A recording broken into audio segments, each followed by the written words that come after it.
Donc très rapidement, les moments cinétiques, les moments d'inertie, l'énergie cinétique de rotation. Je ne sais pas si on va avoir le temps d'aller jusqu'au bout. On va faire ce qu'on peut. Donc,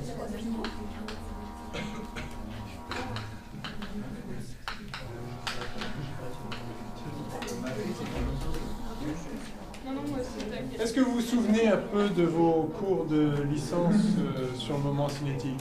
Oui? Un petit peu? Non? Ça va revenir vite. La définition du moment cinétique? Non? Mais si, ça se trouve, il y a C'est avec les travaux, là? Ou avec la Non. Moment cinétique.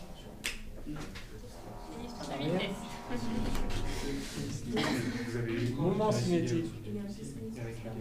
Ah non, c'est pas la même chose, non, non, non, non. Bon, on va écrire la relation fondamentale de la dynamique.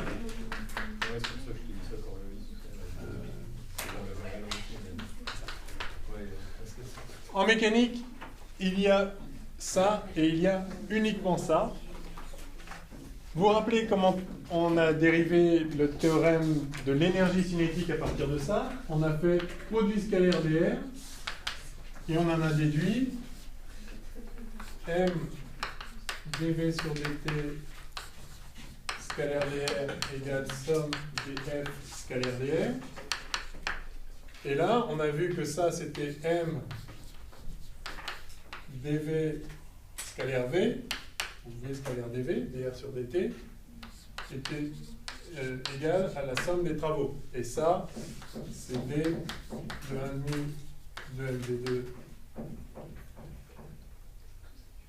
d de 1,5 de mv2, voilà, égale somme des travaux, d'où on a déduit le théorème du moment cinétique, la variation de l'énergie cinétique, le théorème de l'énergie cinétique, la variation de l'énergie cinétique est égale à la somme des travaux des forces. En prenant cette équation, cette relation fondamentale dynamique, et en faisant produit scalaire d. Ce qu'on va faire maintenant, c'est qu'on va faire ça. On va prendre. Bon, je considère un point situé en M, avec le rayon vecteur R égale OM, sur lequel s'appliquent différentes forces, F1, F2, 3, FI. Et plutôt que de faire produit scalaire dr, vous m'avez donné ça, je vais faire produit vectoriel OM.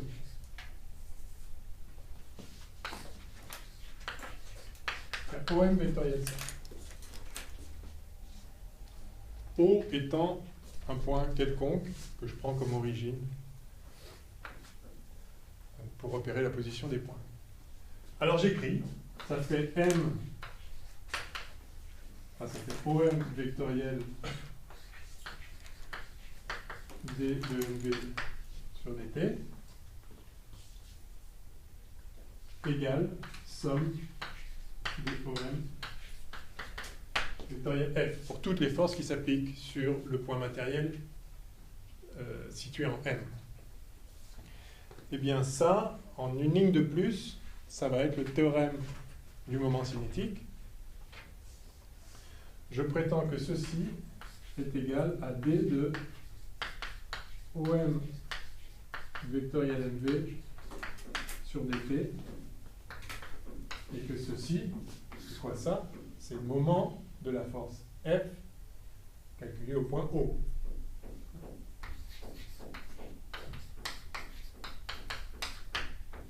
C'est la définition du moment. Alors je dois vous convaincre que cette ligne-là est bien égale à celle-là. Alors ce qu'on va faire, c'est qu'on va dériver ça, et vous allez le voir vous-même. Donc d sur dt de OM vectoriel MV, c'est quoi? Je dérive un produit, règle de Leibniz. Ceci fait d de OM sur dt vectoriel MV plus OM vectoriel d de MV sur dt. D'accord? Seulement d2OM sur dt, bah, c'est la vitesse.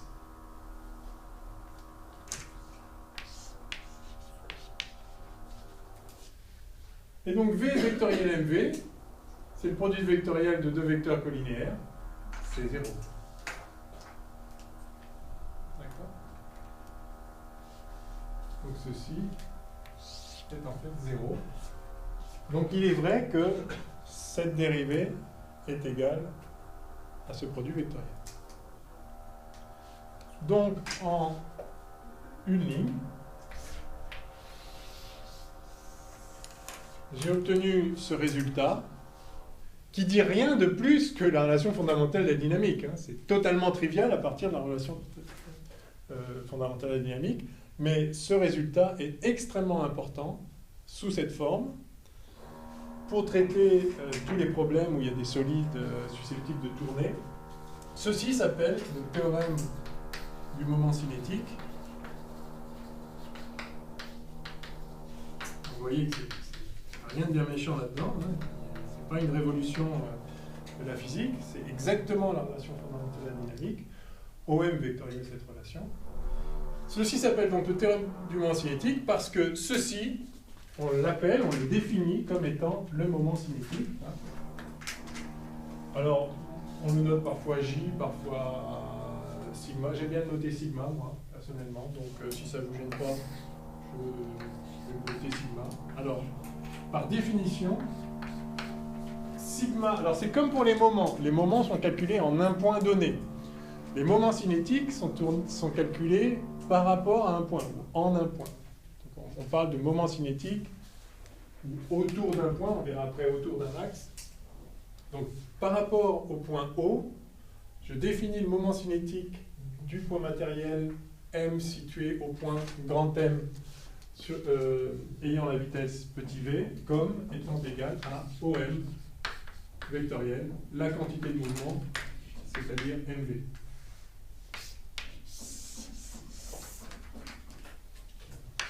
OM vectoriel P, si je préférais retenir cette expression, P étant donc simplement la quantité de mouvement MV.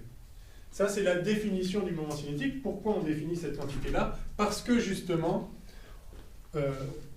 cette simple ligne de calcul nous montre que sa dérivée, la dérivée de cette quantité-là, cette grandeur-là, pardon, la dérivée de cette grandeur-là est égale au moment des forces, qui s'applique sur ce point matériel. Je suis sûr avec un point matériel. Mais vu que c'est vrai pour chaque point matériel, évidemment, ça va, et que ce sont des équations linéaires, ce théorème, cette relation, va être vrai pour n'importe quel système en prenant donc la somme des moments cinétiques individuels de chaque particule et la somme de tous les moments qui s'appliquent, de tous les moments de toutes les forces qui s'appliquent sur chacun des constituants élémentaires du corps.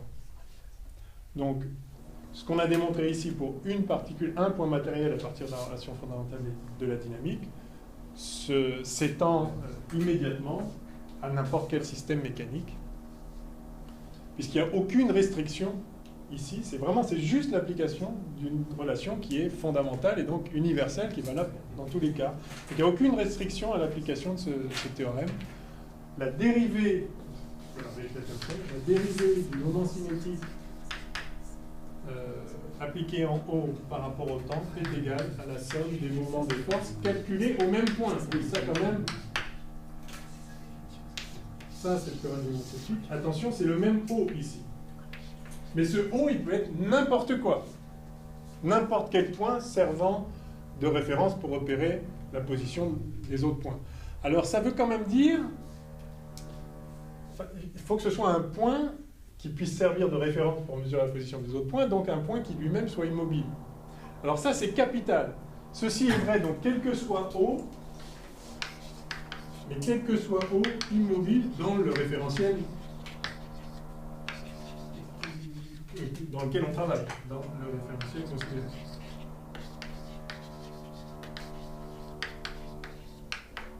On suppose galiléen, parce que pour l'instant, on n'a pas fait de physique dans des référentiels non galiléens.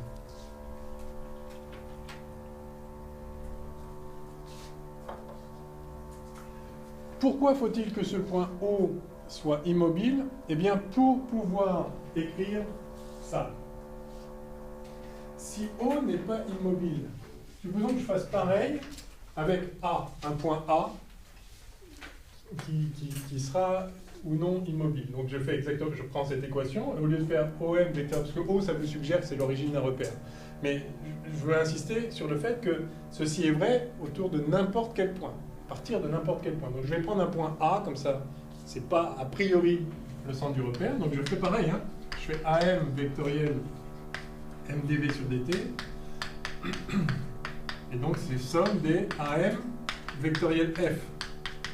Juste AM vectoriel, la relation fondamentale de la dynamique. Ça, c'est le moment de la force F au point A, cette fois. La force F s'applique comme au point M, donc ça, c'est la définition du moment au point A. Et ça, donc de la même façon, je vous dis que c'est la dérivée par rapport au temps de AM vectoriel MV. Mais pour que ceci soit vrai, il faut que lorsque je fais la dérivée, donc je recommence, je fais exactement la même chose, je remplace O par A, hein, donc il n'y a rien de fuité, sauf que ici j'ai D de AM sur dt vectoriel MV, plus, AM, pardon, plus AM vectoriel dV sur dt. J'ai bien ça. Donc ceci, qui est la dérivée de sigma A par rapport au temps, s'appelle sigma A, AM vectoriel MV. Sigma O, c'est OM vectoriel MV. Sigma B, c'est PM vectoriel MV. C'est juste, c'est comme pour les moments. Vous partez du point où vous calculez le moment cinétique, vous allez vers la particule, et vous prenez le produit vectoriel avec sa quantité de mouvement. Donc, pour que le théorème soit vrai pour le point A, il faut que tout ça soit nul.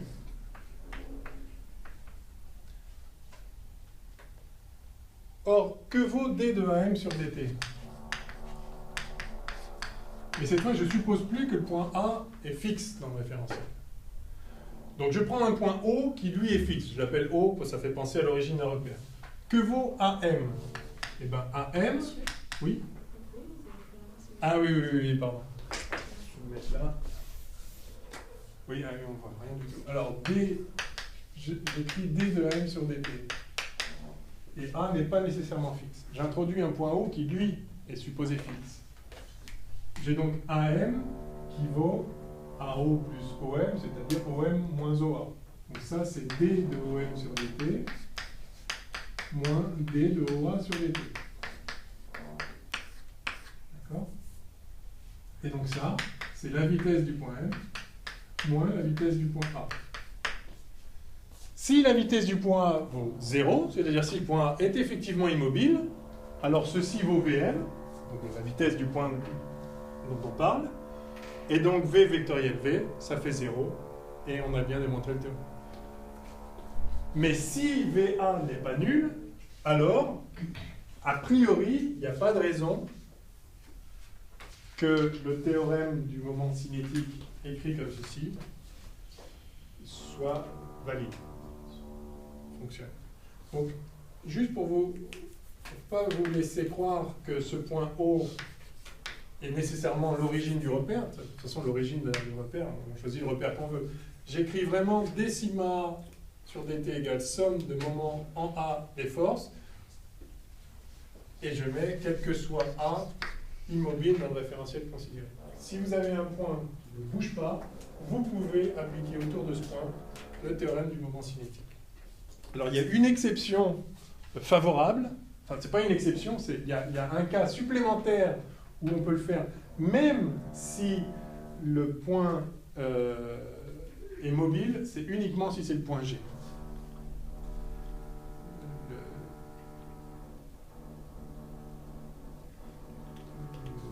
Mais j'y reviendrai peut-être une autre fois. En tout cas, retenez qu'a priori, vous pouvez appliquer le théorème du moment cinétique par rapport à n'importe quel point immobile, et a priori uniquement ces points-là. Il peut y avoir des exceptions favorables, mais retenez ça déjà.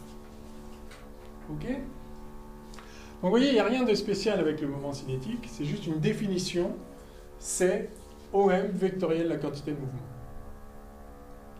Et pourquoi on introduit cette grandeur? Parce que il se trouve que la dérivée de cette grandeur, c'est le moment des forces. Et donc on peut faire une analogie qui d'ailleurs permet de se souvenir un peu de tous ces théorèmes, entre ce qui se passe avec le moment cinétique et ce qui se passe avec la quantité de mouvement ordinaire, entre guillemets.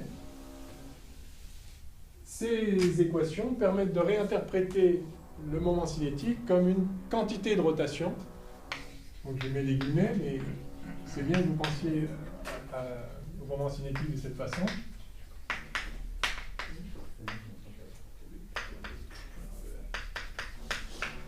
Le moment cinétique est en quelque sorte une quantité de rotation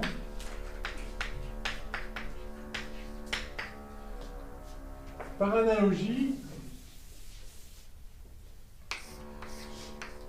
avec l'appellation de ce qu'on devrait appeler en fait impulsion, le vecteur P.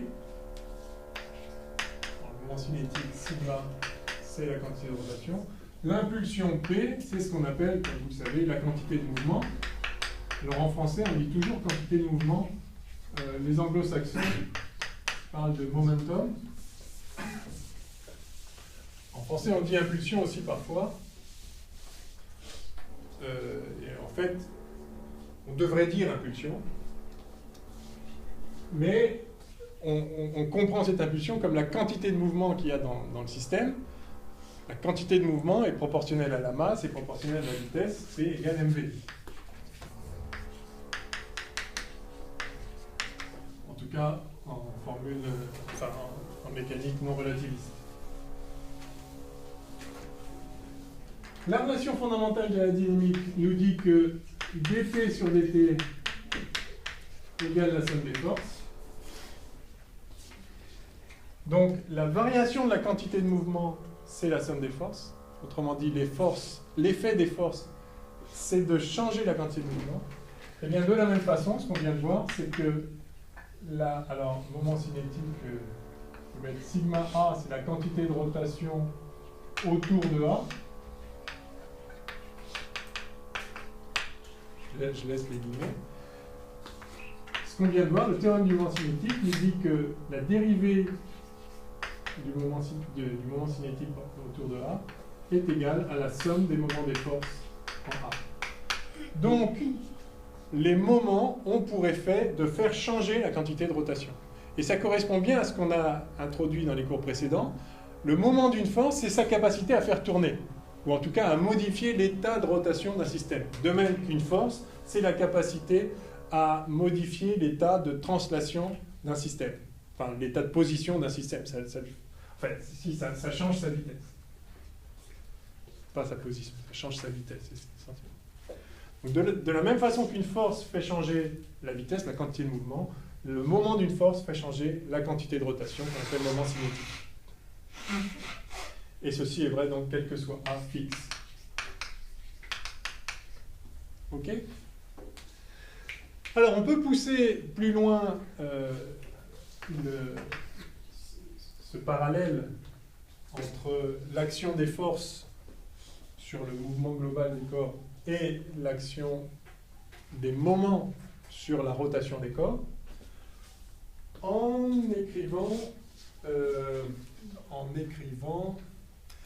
trouvant un lien entre le moment cinétique et le vecteur rotation d'un corps. Donc, j'ai dit que ceci était lié à la quantité de rotation, puis ça correspond à notre intuition sur les moments. On l'a vraiment introduit comme la capacité à faire tourner, donc c'est lié à la rotation. On voit aussi d'ailleurs le produit vectoriel qui est toujours associé à la rotation d'une façon ou d'une autre. On a vu que c'était le champ de vitesse d'un solide s'exprimait avec le produit vectoriel.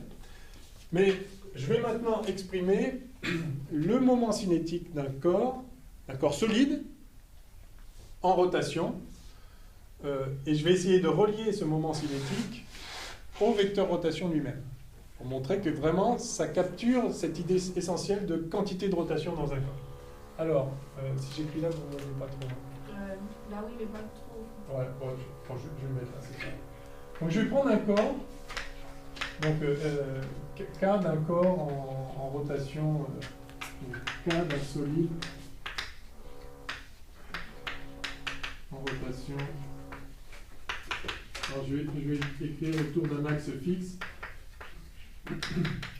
On peut généraliser au mouvement d'un corps totalement libre de tourner autour de n'importe quel axe. Mais il y a des complications mathématiques un tout petit peu à introduire du coup. Je vais m'en tenir là. De toute façon, l'essentiel dans vos exercices, vous aurez toujours des corps en rotation autour d'axes fixes a priori.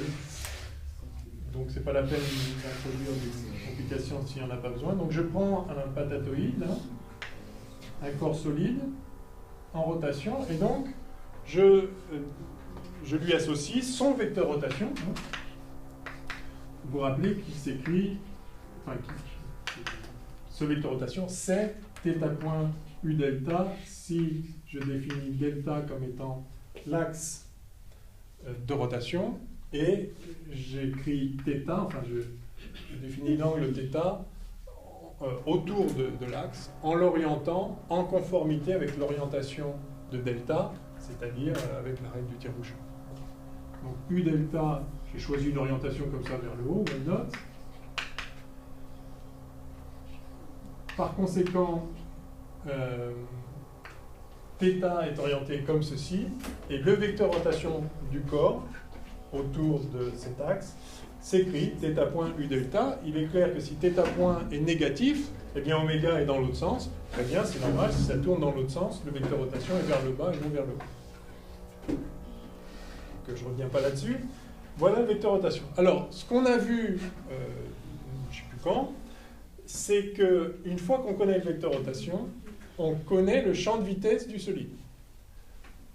La vitesse de n'importe quel point M, alors je vais prendre un point O sur l'axe, tant qu'à faire, pour repérer la position des points.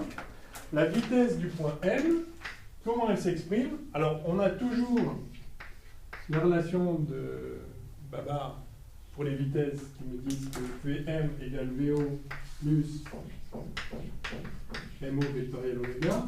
Si O est sur l'axe et que le corps n'est pas en train de glisser en même temps sur l'axe, on a vu qu'il pouvait y avoir en plus de la rotation une translation le long de l'axe, mais là je m'intéresse juste à la rotation. Donc le corps juste tourne, enfin la vitesse du point O c'est 0, donc j'ai comme champ de vitesse Vm égale oméga vectoriel OM. Il y a deux signes moins là. MO c'est moins OM, et si j'inverse l'ordre des deux membres du produit vectoriel, un autre signe moins. Donc, voilà. Donc ça c'est le champ de vitesse standard, enfin j'ai déjà vu 20 fois, de rotation, enfin d'un solide en rotation. Bien. Alors si j'ai cette vitesse-là, je vais pouvoir écrire le moment cinétique total du corps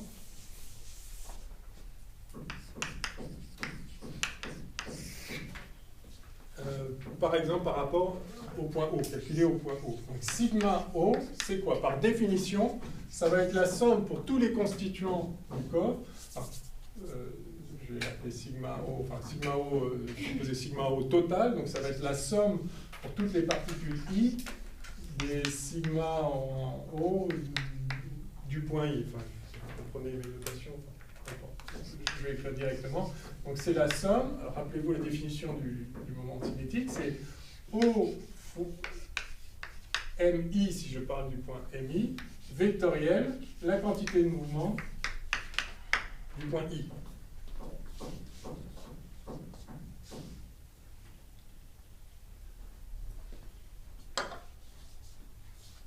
Ça c'est juste la définition, c'est la somme des moments cinétiques de chacun des points dans le système. D'accord ? Seulement VI, c'est pas n'importe quoi. VI, c'est oméga vectoriel OMI. Eh ben, je vais l'écrire. Donc ceci, ça fait somme sur I des OMI vectoriel M. Je vais l'appeler MI d'ailleurs, tiens. C'est le constituant I a ça se reprograsse, il n'y a pas de raison. Donc somme des OMI vectoriels, MI oméga vectoriel OMI. Là, j'ai juste écrit ce que valait vraiment la vitesse dans ce champ de vitesse particulier d'un corps solide en rotation. J'ai remplacé VI par oméga vectoriel. Enfin, ça, c'est la vitesse du point I. Donc, V de MI, voilà, c'est ça. J'appelle VI la vitesse du point MI. D'accord, justement. Donc, j'implémente le champ de vitesse spécifique du solide et je regarde ce que ça donne pour le moment cinétique. Donc, je me retrouve là avec un double produit vectoriel, A vectoriel, B vectoriel C, qui vaut, formule à connaître, A vectoriel B vectoriel C égale à un nombre moyen mnémotechnique, mais qui n'est pas bien, mais comme je l'ai, je ne peux pas en changer. C'est bac moins CAD, mais je ne l'aime pas parce qu'il met les vecteurs avant les nombres, et je trouve que ce n'est pas bien. Donc si vous avez un autre moyen, adoptez-le. Moi j'ai appris comme ça. Donc en fait, ça fait A scalaire C, B, moins A scalaire B, c'est bac moins 4. C'est mon moyen mnémotechnique. Faites comme vous voulez, mais ça, c'est bien de le connaître. Parce que ça revient souvent, y compris bien sûr en électromagnétisme. Partout où il y a des produits vectoriels, c'est des choses un peu classiques. Bref, alors vous le vérifiez en prenant les composants ou en décomposant directement sur les bases et en faisant par distributivité des produits vectoriels. Enfin bref, ça se montre, il n'y a aucune difficulté, ça vaut ça. Bon, donc je vais appliquer ça à ce double produit vectoriel ici. Donc j'ai, alors ça va être toujours la somme sur I. Alors, bac moins CAD, donc ça va être A scalaire C, donc ça fait OMI scalaire OMI fois MI oméga, ça c'est le premier terme, moins le deuxième terme, moins, donc somme sur I, de, alors A scalaire B, c'est cela, donc c'est OMI scalaire, je mets MI ici, OMI scalaire oméga, le tout fois le vecteur OMI.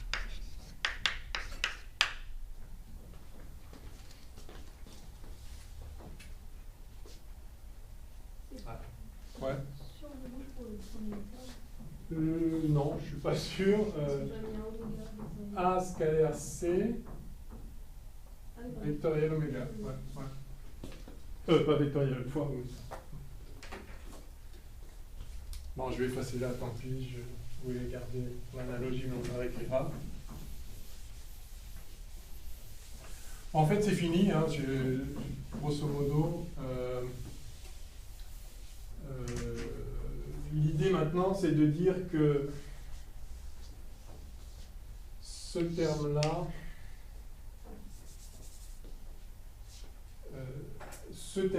il va être nul dans des conditions de symétrie raisonnables. On va éventuellement expliciter. Ou en tout cas... Tant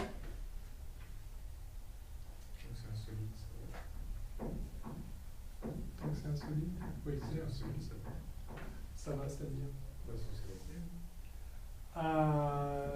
non, pas dans tous les cas. Pourquoi? S'il est symétrique par rapport à l'axe, il va être nul. Mais uniquement dans ce cas. Donc je représente à nouveau le solide.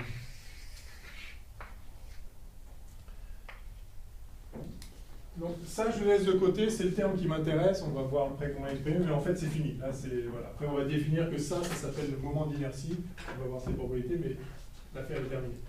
là, il y a un terme qui vaut donc, alors, je vais juste regarder sur le dessin, donc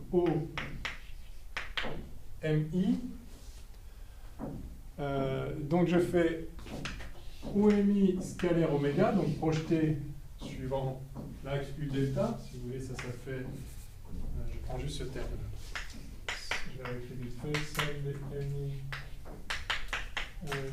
scalaire oméga, alors je vais écrire scalaire, donc c'est oméga scalaire U delta, j'écris que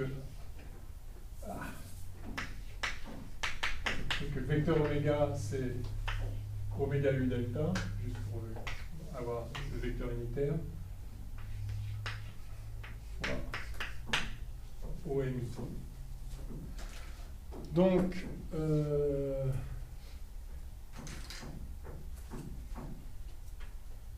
ouais. Alors, juste, si à chaque fois que j'ai un point quelque part dans le solide, j'ai le même symétriquement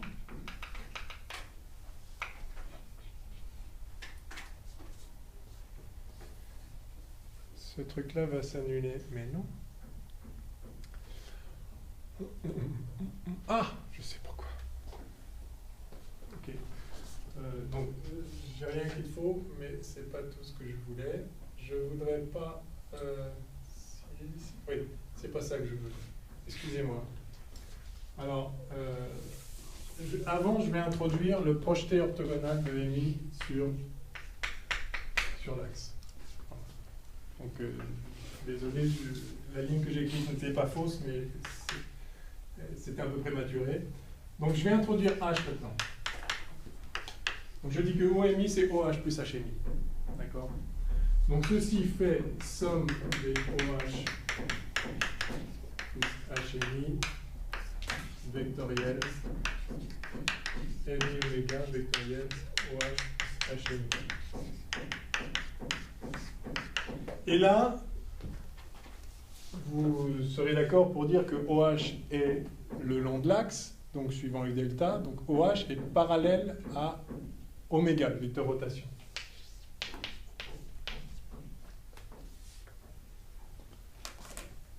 Par conséquent, ça, c'est égal à MI oméga vectoriel HMI. Puisque oméga vectoriel OH, c'est 0. Yes?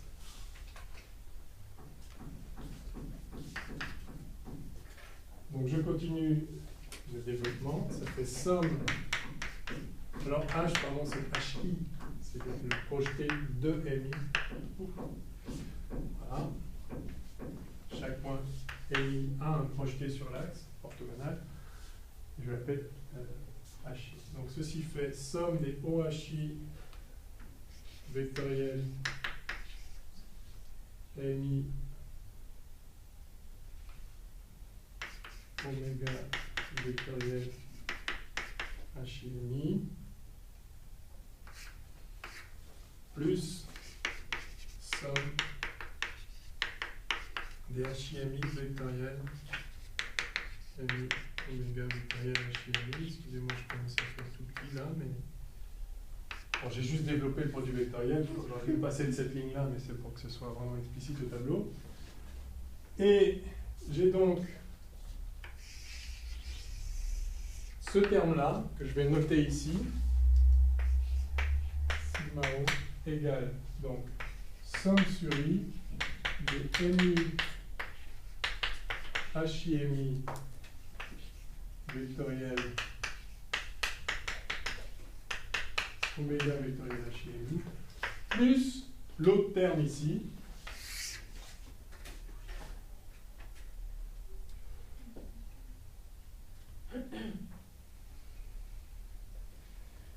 alors cet autre terme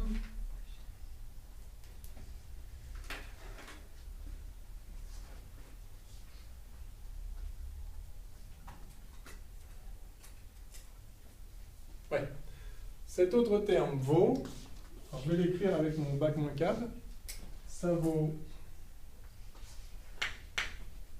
donc MI OHI scalaire HIMI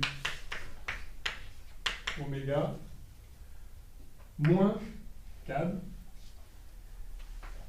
donc somme des OHI MI OHI CAB scalaire oméga HIMI. Et là, vous voyez que ça, c'est 0 par construction, puisque OHI et HIMI sont orthogonaux. HI étant le projeté orthogonal de M sur l'axe E. Donc ça, c'est 0, facile. Et ça, c'est 0 si le corps est symétrique par rapport à l'axe delta.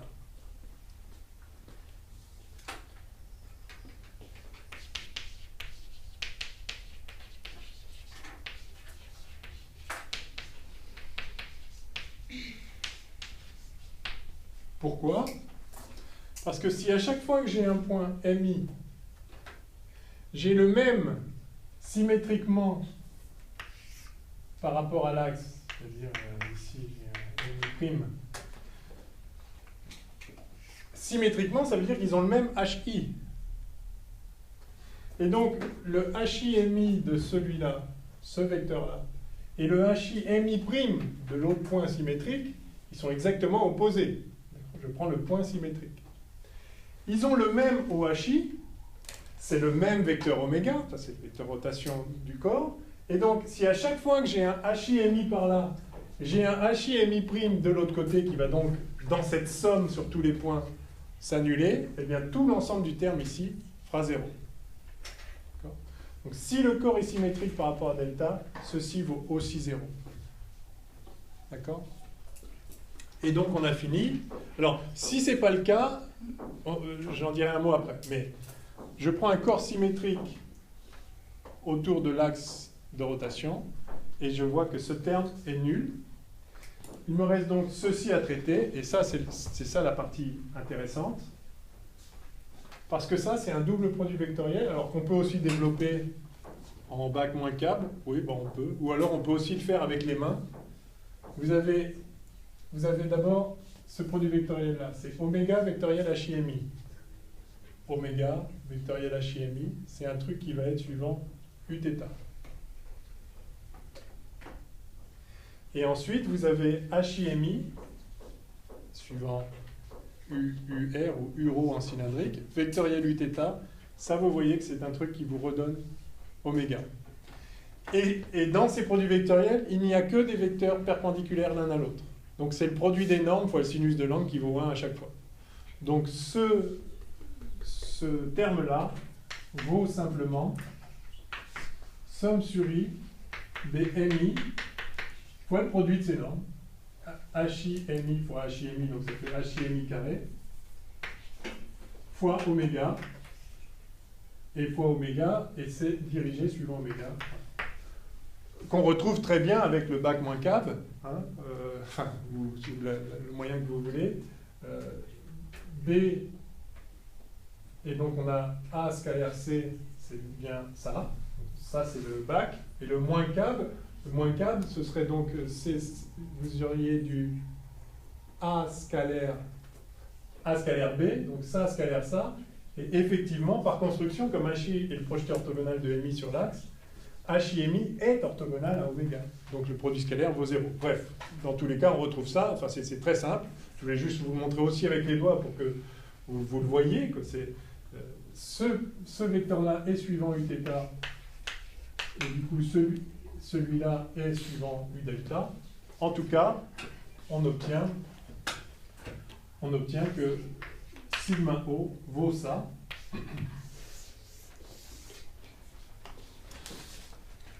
Si le corps est symétrique, sinon, eh bien, vous avez ici un vecteur dont vous pouvez dire une chose, c'est qu'il est dans le plan orthogonal à U delta.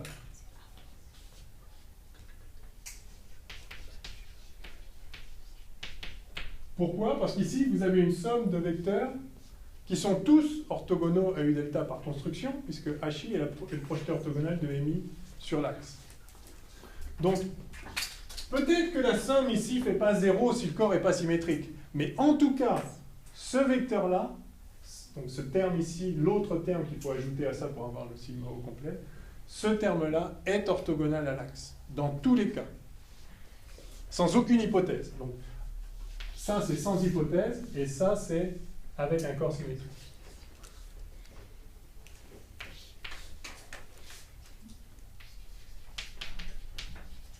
Dans tous les cas. D'accord? Eh bien, ça, cette grandeur-là, qui ne dépend pas de la rotation du corps, qui dépend juste de la structure du corps, comment il est architecturé, où il y a des masses par rapport à l'axe. Parce que HI, c'est le point sur l'axe, projeté orthogonal de RI. Donc ça dépend de l'axe qu'on a choisi, bien sûr, puisque vous projetez orthogonalement sur l'axe, et de la répartition des masses autour de cet axe. Ça s'appelle par définition I indice delta, pour préciser que c'est le moment d'inertie, on dit moment d'inertie, préciser que c'est le moment d'inertie autour de l'axe delta. Donc, par définition, I delta égale somme, alors on peut le réécrire, somme des MI RI carré, en renotant, pour simplifier, RI, la distance à l'axe de chaque point. Donc vous faites la somme pour tout le corps,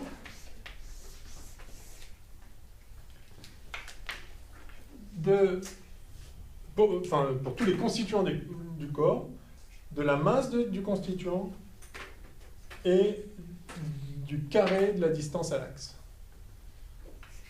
RI, c'est la distance à l'axe delta, et ceci s'appelle donc le moment d'inertie. Alors vous voyez, il y a toujours le terme moment dès qu'il y a de la rotation et des produits vectoriels. C'est pas un mot très heureux, parce que moment, ça vient du latin momentum, ça désigne le mouvement. Donc c'est un moment d'inertie en lui-même ne contient pas de moment. Et enfin, il décrit comment se comporte un corps en mouvement de rotation. Enfin, en tout cas, c'est comme ça qu'on dit. Donc, moment d'inertie par rapport à l'axe delta.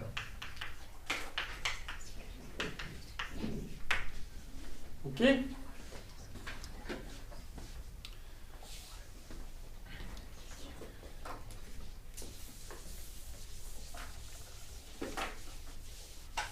Donc vous verrez, en revoyant le calcul tranquillement, il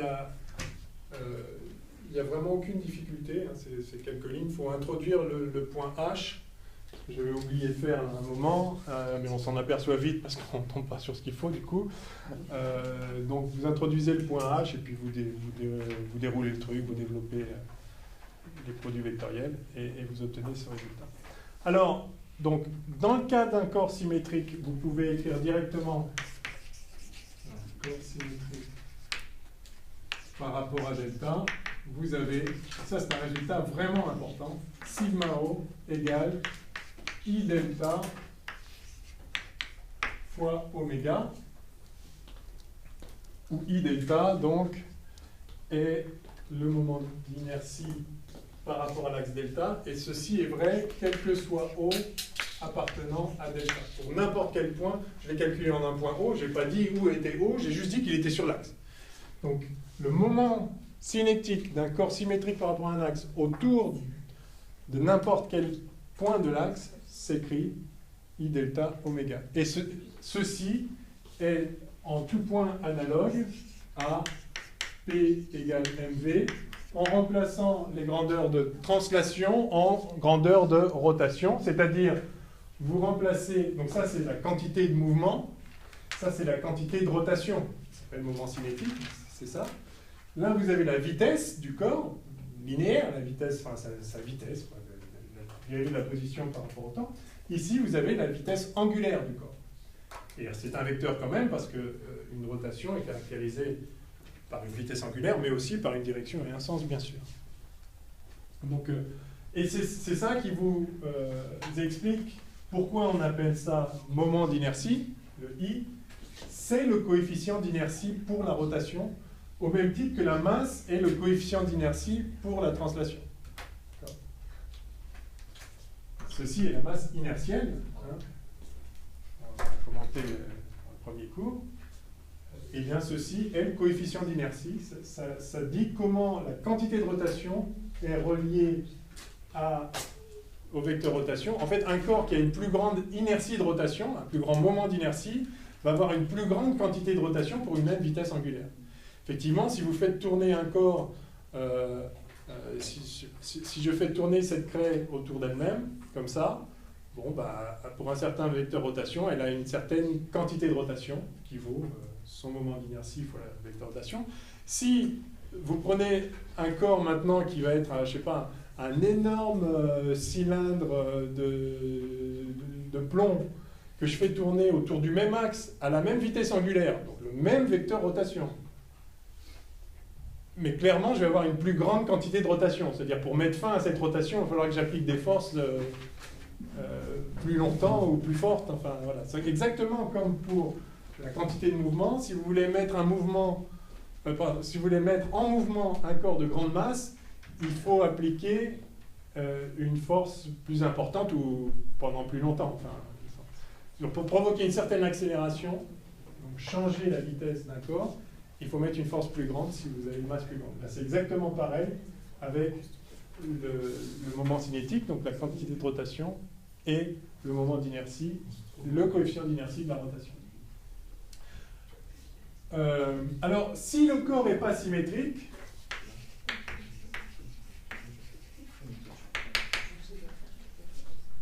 vous pouvez quand même écrire quelque chose de très simple. Alors, on va définir...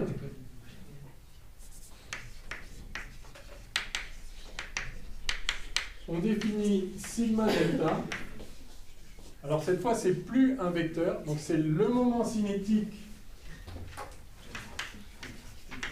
non plus par rapport à un point O, mais par rapport à un axe, moment cinétique.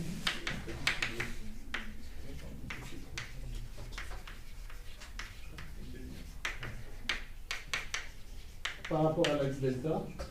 Et on le définit très simplement comme étant simplement sigma O scalaire U delta. Le moment cinétique par rapport à un axe, c'est le moment cinétique par rapport à n'importe quel point de cet axe, scalaire le vecteur directeur de cet axe. Donc ça veut dire que vous le projetez en fait sur l'axe. Eh bien si vous faites ça, ce terme-là dont j'ai pris soin de ne pas calculer la valeur, mais dont il m'a suffi de dire qu'il était orthogonal à U delta, va évidemment se projeter en 0 quand on va le projeter sur l'axe. Par conséquent, ceci est égal à I delta oméga, que le corps soit symétrique ou non. C'est ça l'intérêt dans ces cas-là, quand vous avez un axe fixe qui est bien déterminé. Vous savez quelle va être la direction de rotation, puisque vous connaissez l'axe. Donc vous en fichez maintenant du vecteur rotation global. Ce qui va compter, ça va être juste sa vitesse angulaire, la direction et le sens. La vitesse angulaire, c'est une négative, ça donne le sens. Donc sa direction, vous en fichez. Et par conséquent, vous en fichez aussi du moment cinétique en tant que vecteur. Ce que vous voulez savoir, c'est la quantité de rotation autour de cet axe-là bien précis. Vous savez bien que sa direction, ça va être le long de l'axe, quoi qu'il en soit. Donc, il vous suffit de tout projeter sur l'axe. Et donc, vous pouvez vous intéresser simplement au moment cinétique par rapport à l'axe. Et celui-là, que le corps soit symétrique ou non, il vaut, c'est mv, quoi. Donc c'est le coefficient d'inertie, moment d'inertie, I delta, fois la vitesse, mais cette fois la vitesse angulaire, puisqu'il s'agit d'une rotation.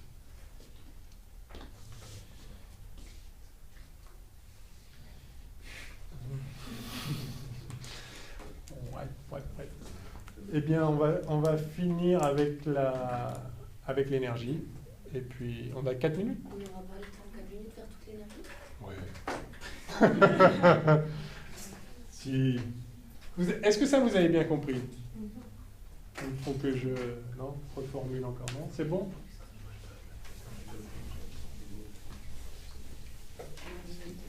Ah. Ouais, il y a encore un tout petit truc. C'est que on a écrit le théorème du moment cinétique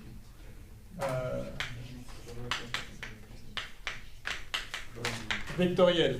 Donc ça, je peux le traduire. Si j'ai un corps symétrique, je peux réécrire I delta d de oméga sur dt égale somme des moments des forces.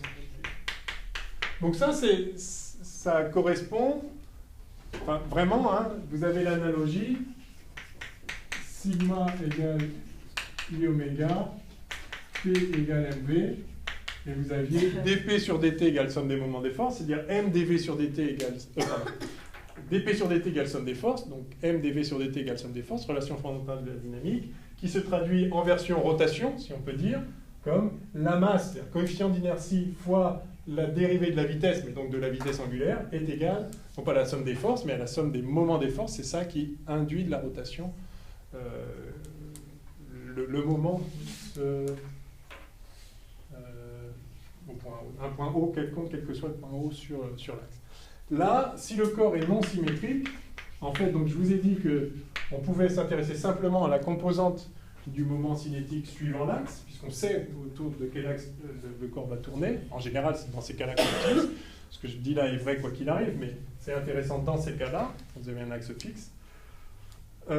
Pour un corps non symétrique, vous pouvez donc projeter ceci, tout ça, sur U delta.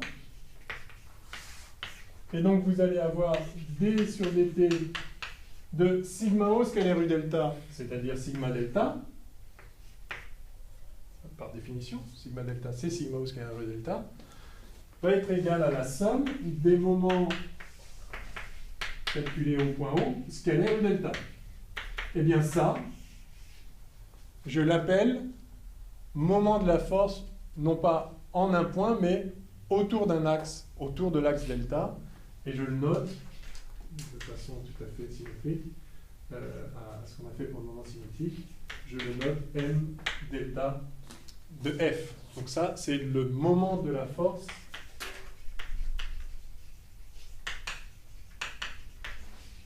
F par rapport non plus au point haut, mais à l'axe delta. C'est juste sa projection de delta. Et ce que vous voyez, c'est que cette projection conduit à un nouveau théorème du moment cinétique, plus simple entre guillemets parce qu'il n'a plus qu'une dimension, c'est plus des vecteurs, mais c'est le même théorème du moment cinétique. Vous virez les vecteurs, vous remplacez les points par des axes. Et voilà. Ok ? Donc le moment par rapport à un axe, c'est la capacité de la force à faire tourner autour de cet axe. Alors du coup, on n'a plus vraiment le temps de faire l'énergie, je vous l'accorde. Donc on fera ça la prochaine fois. Essentiellement, tiens, essayez de le calculer et vous devriez pouvoir montrer que l'énergie cinétique d'un corps en rotation, c'est ça. 1,5 de I oméga 2. Alors, les trois là, le pendule, voilà, le pendule, le chariot, le toboggan, le pendule, le toboggan et le satellite en orbite autour de la Terre. Le satellite, non, laissez tomber. Oh, remarque, si. C'est déjà. Et puis, ouais, on verra. Okay. Et là, donc essayez de montrer ça, là. On se voit demain ou pas, en fait? Ah oui, c'est ça. Ah non, je croyais que c'était le week-end. Ah oui, donc 2, c'est bien. Ok. Essayez de montrer ça. Ça vous fera du bien. Ça va vous faire plaisir quand vous allez y arriver.